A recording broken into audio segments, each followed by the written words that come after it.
बातमी आहे केंद्रीय मंत्र्यांच्या पालघर दौऱ्याची।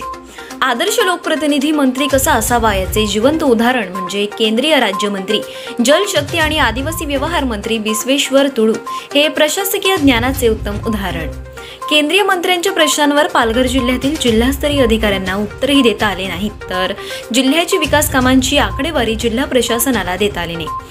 गेले 3 दिवस केंद्रीय मंत्री पूर्ण पालघर जिल्ह्यातील खेडोपाडी फिरून पालघर जिल्ह्यातील नागरिकांच्या समस्या, तर विविध ठिकाणी अपुरी असणारी कामे, खराब रस्ते, शेती, आरोग्य व्यवस्था, वीज, पाणी याबाबत अनेक तक्रारी नागरिकांनी थेट मंत्री महोदयांकडे केल्या। नंतर पालघर जिल्हा नियोजन सभागृहात आढावा बैठक घेतल्यानंतर त्यांनी पत्रकारांशी संवाद साधला होता। ट्रॉमा सेंटर केअर हॉस्पिटलबाबत अजूनही काम पूर्ण न होत असल्याबाबत त्यांनी नाराजी व्यक्त केली, तर कार्यकारी अभियंता ते उपअभियंता, सिव्हिल सर्जन यांची मात्र उत्तर देताना तारांबर उडाली होती।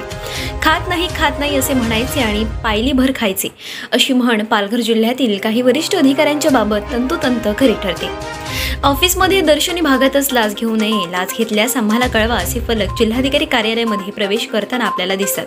मात्र bullet train, Mumbai Vadodara express, railway corridor या सर्व ठिकाणी मोठ्या प्रमाणात दलाल, एजंट व काही सरकारी अधिकाऱ्यांच्या आर्थिक हितसंबंधांमुळे प्रत्यक्ष लाभार्थी शेतकरी मात्र कंगाल होताना दिसत आहेत। याबाबतही मंत्री महोदयांनी चांगलाच समाचार यावेळी घेतला।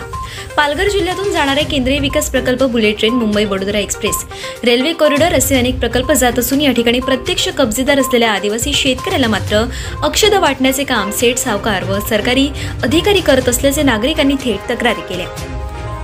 तर ईडीच्या धाडी व वरिष्ठ अधिकाऱ्यांवर हल्ला पालघर जिल्ह्यात झालेला भ्रष्टाचार समोर येईल असेही यावेळी नागरिकांनी सांगितले। तर महाराष्ट्र शासनाचे महावितरण विद्युत मंडळ शेतकऱ्यांच्या बाबतही विजेचे भरमसाठ दरवाढ केल्यामुळे आज बागायती शेती सुकून पर्यावरणाचा समतोल बिघडवण्याचे वाढीव दर आकारल्यामुळे होणार असल्याचेही काही शेतकऱ्यांकडून हा प्रश्न उपस्थित केला गेला। याबाबत महाराष्ट्र सरकार बरोबर बोलून यामध्ये बदल करण्याचे आश्वासनही मंत्री महोदयांनी यावेळी दिले।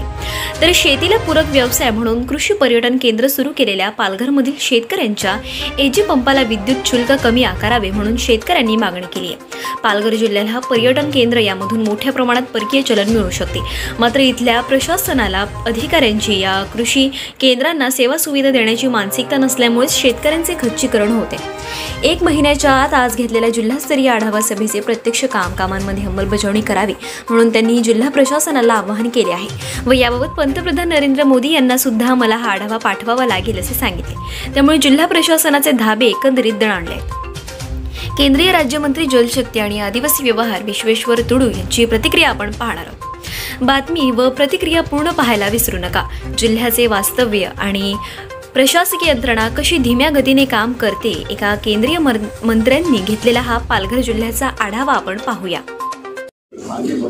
ये पालघर जिला या पालघर लोकसभा क्षेत्र का जो प्रवास हुआ था, आज मेरा आखिरी दिन है। 24, 25, 26 3 दिन हमने हमारा पार्टी का कार्यकर्ता, नेता, जनता और लोक प्रतिनिधि के साथ हमारा मुलाकात हुई, बहुत जगह चर्चा हुई, बहुत सारी ऐसा निवेदन हमको मिला, ऐसे कि डॉक्टर और इन्वेस्टर, बहुत सारी ऐसे कैटेगरी लोगों के साथ भी हम लोग का बैठक हुआ। मुख्यतः 3-4 विषय और कॉमन जो विषय आया, इसमें से आपका connectivity, road connectivity, drinking water, health का कुछ इशू था, इलेक्ट्रिसिटी का इशू और बाकी कुछ जगह में जैसे कि बिजली के कारण, लो वोल्टेज के कारण आपका छोटा मोटा इंडस्ट्री बंद हो गया है। वहाँ जितने भी लोग काम कर रहे थे, रोजगार उनका बंद हो गया है। नेशनल हाईवे और जो बुलेट ट्रेन के लिए जो लाइन बनता है, जिन लोगों का ज़मीन उसमें जब जाएगा, शायद उसमें प्रॉपर्ली सर्वे हुआ या नहीं हुआ है, लेकिन हमारे पास जो ज्ञापन है, जो निवेदन है, उसको भी थोड़ा ठीक ढंग से सर्वे किया जाए, जिसको जितना कॉम्पनसेशन मिलना चाहिए ये मिलना ज़रूरी है। इसी तरह जो ट्रॉमा सेंटर वो अभी तो कंप्लीट नहीं हुआ है, कोरोना की वजह से वो 2022 दिसंबर तक एक्सटेंशन किया गया है as per the report of the department. इसी तरह वारली में जो हाट बनता है ट्राइबल लोगों का कल्चरल और बंधन विकास केंद्र के माध्यम से जो वहाँ बिजनेस होगा, ट्राइबल लोगों का जो आर्ट जो होता है और आपका कुछ प्रोडक्ट का सेलिंग, ये सब तमाम विषय हम जब आज डिस्ट्रिक्ट एडमिनिस्ट्रेशन और जितने भी डिपार्टमेंट आए थे उनके साथ हम लोग का चर्चा हुआ। लेकिन ये जो नया डिस्ट्रिक्ट बनने के बाद इसमें बहुत सारे ऐसा भी विषय आया है, देखने को मिला कि कुछ ऐसा काम या कुछ ऐसा एरिया में प्लान या नॉन प्लान के हिसाब से जो काम वो गवर्नमेंट का जो प्लान है या स्कीम है उसके अंतर्गत हो सकता है। लेकिन ऐसा कुछ विषय भी है कि नॉन प्लान जो एरिया के हिसाब से काम को उसको आज हमने चर्चा भी की कि उसको कैटेगरिकली उसको डिवाइड करके हमारा पास उसको भेजे मेरे को वो देने से फिर उसको हम कैसे फंडिंग आए ज़्यादा से ज़्यादा, कैसे स्टेट गवर्नमेंट की तरफ से या केंद्र सरकार की तरफ से फंडिंग आए, ये हम आज निर्णय किए। और बहुत सारी ऐसे बिजली के बारे में भी कुछ ऐसे कंप्लेंट आया था कि किसान लोगों का भी बिल बहुत बढ़ गया है, तो उसमें भी कुछ गाइडलाइन है। इसी तरह डिपार्टमेंट की तरफ से आए तो उसका गाइडलाइन भी मेरे को देखना होगा, एग्जामिन करना पड़ेगा, क्योंकि किसान लोगों को तो ऐसे कमर्शियल या इंडस्ट्रियल में वो जो स्लैब है वो जो कैटेगरी में नहीं आना चाहिए। लेकिन जो इस प्रदेश का सरकार जब इसको बनाया है तो फिर इसको हमको मॉडिफिकेशन करना पड़ेगा ताकि किसान लोगों का ऊपर ये एक तरफ से उसका ऊपर बर्डन है। इसलिए ये तमाम विषय से बहुत सारी चर्चा हुई है। एजुकेशन के बारे में जो ड्रॉप आउट होता है, हायर एजुकेशन के लिए जो कुछ फैसिलिटी नहीं है। अभी मैंने भी पूछ रहा था कि 3 एकलव्य मॉडल रेसिडेंशियल स्कूल यहाँ होने वाला है, एक फंक्शनल है और 2 अंडर कंस्ट्रक्शन है।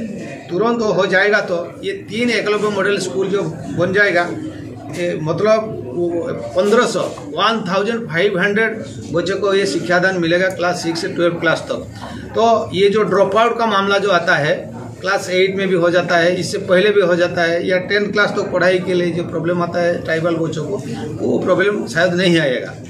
तो इसी तरह आपका हेल्थ सेक्टर में, ड्रिंकिंग वाटर में भी उनके पास सरफेस वाटर का फैसिलिटी या सरफेस वाटर के माध्यम से ड्रिंकिंग वाटर का जो प्रोविज़न है 2023 या 24 मार्च तक देने के लिए जो निर्णय हुआ है, आज हमने सीधे डायरेक्शन दिया है। जहां प्रायोरिटी है बहुत दूर तक लोग को जाना पड़ता है, ठीक है, काम तो होगा 2023 या 24 मार्च तक, लेकिन प्रायोरिटी ये होना चाहिए जो एरिया में लोगों को थोड़ा दूर जाना पड़ता है उस इलाके को पहले प्रायोरिटी में टेंडर करके काम शुरू करिए और फिर उसको देखा जाएगा 1-2 महीने के बाद ये ठीक काम होता है कि नहीं। लेकिन आज जो विषय चर्चा हुआ, मेरा विश्वास है और हमारा साथ जो पार्टी का नेता लोग भी थे, तो मेरा विश्वास है ये विषय को जो फॉलोअप किया जाए निश्चित रूप से ये काम होगा।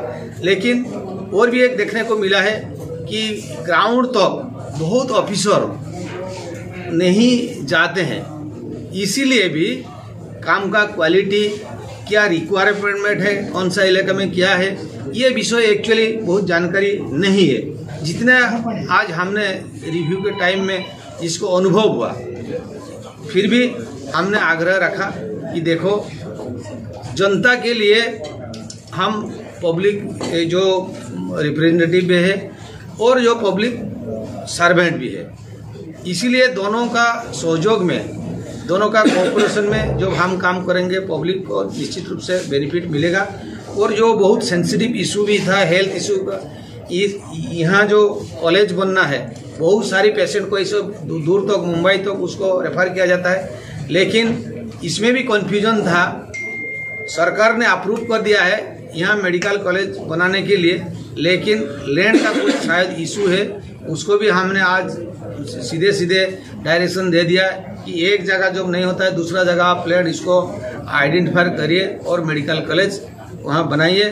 क्योंकि गवर्नमेंट का भी आग्रह है, स्टेट गवर्नमेंट का भी आग्रह, ये पालघर जिला ये ट्राइबल डोमिनेटेड डिस्ट्रिक्ट है, यहाँ मेडिकल कॉलेज के बनाया जाए और हॉस्पिटल, ताकि दूर दूर तक जिसको रेफर किया जाता है और वो लोग पेशेंट लेके जा नहीं पाते हैं, ताकि ये भी संभव होगा। इसी तरह कुल मिला के हम देखें तो जितने भी डिपार्टमेंट का जीरो में जो होता है पब्लिक से हम लोग को आया है वो उसके सामने हम लोग रखा, चाहे ये बुलेट ट्रेन का मामला हो, चाहे नेशनल हाईवे का मामला हो, चाहे फॉरेस्ट डिपार्टमेंट का इशू हो, ऐसे बहुत सारी जो विषय आया था आज हमने उसको डिपार्टमेंट का ऑफिसर लोग जो आए थे उसके सामने हम लोग रखा। ये भी हम उम्मीद करते हैं कि जो हमारा साथ टाइम टू टाइम कोऑर्डिनेशन रखेंगे ये काम जरूर हो पाएगा। बात कहेंगे, एक तो सरकार बोलती है जब पढ़ेगा इंडिया तो बढ़ेगा इंडिया, लेकिन पालघर जिले की अगर शिक्षा की बात करें तो यहाँ पे जो उसकी बदहाली है तो उसे देखने के बाद ऐसा आपको लगता है कि जो आदिवासी समाज के बच्चे हैं तो कैसे पढ़ेगा इंडिया और कैसे बढ़ेगा इंडिया, जो यहाँ की बदहाली है उसे देखने के बाद हमें ऐसा सवाल उठता है। नहीं तो ये जो तस्वीरें हैं या परिस्थितियाँ हैं ये कब बदलेंगी? नहीं, बिल्कुल देखिए, ये जो आपका प्राइमरी लेवल में या हाई स्कूल स्टैंडर्ड तक भी जो रेसिडेंशियल स्कूल है या नॉन रेसिडेंशियल स्कूल है, इसमें एक्चुअली इनके पास भी बहुत सारी डाटा नहीं है। आज ये डाटा हमने जो पूछा कितना ड्रॉप आउट होता है, ये एक्चुअली उनके पास डाटा नहीं है। इसका मतलब जोन स्तर पर क्या हो रहा है ये नहीं देखते हैं। फिर भी ये जो एकलव्य मॉडल रेसिडेंशियल स्कूल आता है, ये धीरे धीरे आपका इधर जो बच्चे लोग इधर आ जाएंगे, शायद ये जो आपका मामला जो आता है इसमें और ज़्यादा मतलब वेस्ट नहीं होगा। मतलब ये जो टाइम भी वेस्ट होता था, पैसा भी वेस्ट होता था, ये नहीं होगा और बच्चे लोग इसमें उनको मिल जाएगा। और हमने तो सोचा है कि इस एरिया में जो सेंट्रल स्कूल का, नवोदय का, ये सब जो स्कूल बनेगा, ट्राइबल लोग ये स्कूल को छोड़ के फिर इसमें आ जाएंगे तो धीरे धीरे बदलाव आएगा। में जो पैसा आता है, मतलब चाहे केंद्र का हो या राज्य का हो, लेकिन काम बिना काम से ही बिल निकाले जाते हैं। बहुत बड़ी समस्या है सड़क के, देखिए खासकर सड़क के। ये ऐसे देखिए, मैं काल भी इसीलिए एक जगह के बार बार मैं कहता हूँ, देखिए सबका दायित्व होता है, एजेंसी का काम है, एजेंसी का काम है बिना काम के ये पैसा कैसे लेके हम भाग जाएं, ये सीधा उनका नहीं एजेंसी, लेकिन कलेक्टर भी कुछ करता नहीं। देखिए मैंने फिर ये वही बात को हमें दोहराता हूँ कि ऑफिसर लोग जो जमीन स्तर पर जाए और टूर करे, देखे अपना अपना डिपार्टमेंट का काम, जैसे मेरे को दायित्व दिया गया, आपका काम पालघर क्या होता है, उस प्रदेश में क्या होता है, हम लोग जाते हैं, रिव्यू करते हैं, फिर गांव जाते हैं,